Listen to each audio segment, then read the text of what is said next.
സാമ്പത്തിക പ്രതിസന്ധിയിലും ഡൽഹി പ്രതിനിധി കെ.വി. തോമസിന് വീണ്ടും ആനുകൂല്യവുമായി സർക്കാർ.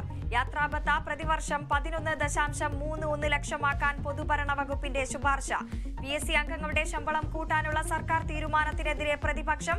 ആശാവർക്കർമാരെ പരിഹസിച്ച മന്ത്രിമാരാണ് PSC ചെയർമാൻ അടക്കമുള്ളവർക്ക് വർധനവ് നൽകിയതെന്ന് VD സതീശൻ.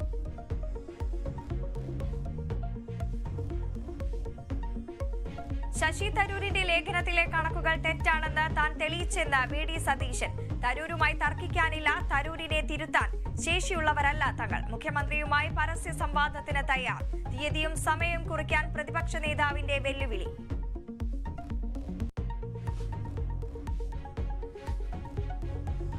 സെക്രട്ടേറിയറ്റിനു മുന്നിൽ ആശാവർക്കർമാരുടെ മഹാസംഗമം. ആവശ്യങ്ങളിൽ നിന്ന് പിന്നോട്ടില്ലെന്ന് പ്രതിഷേധക്കാർ. സമരം 11ാം ദിവസത്തിലേക്ക്.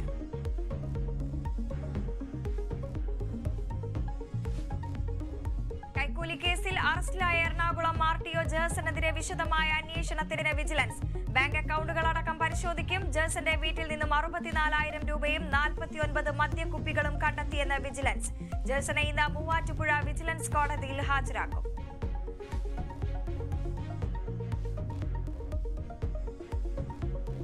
നാവികസേനയുടെ സുപ്രധാന വിവരങ്ങൾ പാക് ചാര സംഘടനയ്ക്ക് കൈമാറിയ കേസിൽ മലയാളി അടക്കം 3 പേർ പിടിയിൽ. മലയാളിയായ PA അഭിലാഷിനെ NIA അറസ്റ്റ് ചെയ്ത കൊച്ചിയിൽ നിന്ന്. കേസിൽ ഇതുവരെ പിടിയിലായത് 8 പേർ.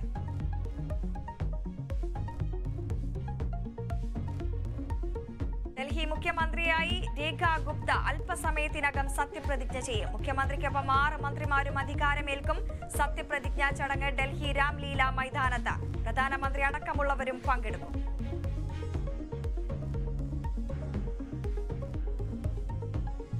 ഫ്രാൻസിസ് മാർപ്പാപ്പയുടെ ആരോഗ്യനിലയിൽ നേരിയ പുരോഗതി. ശ്വാസകോശ അണുബാധ കുറഞ്ഞുവെന്ന് വത്തിക്കാൻ സഹപ്രവർത്തകരുമായി സംസാരിച്ചു. മാർപ്പാപ്പയെ സന്ദർശിച്ച് ഇറ്റാലിയൻ പ്രധാനമന്ത്രി ജോർജിയ മെലോണി.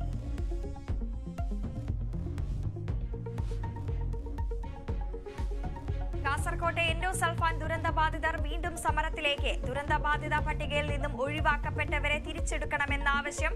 അധികൃതർ ഉറപ്പുകൾ ലംഘിച്ചെന്നും സമരക്കാർ. കളക്ടറേറ്റിലേക്ക് ഇന്ന് പ്രതിഷേധ മാർച്ച്.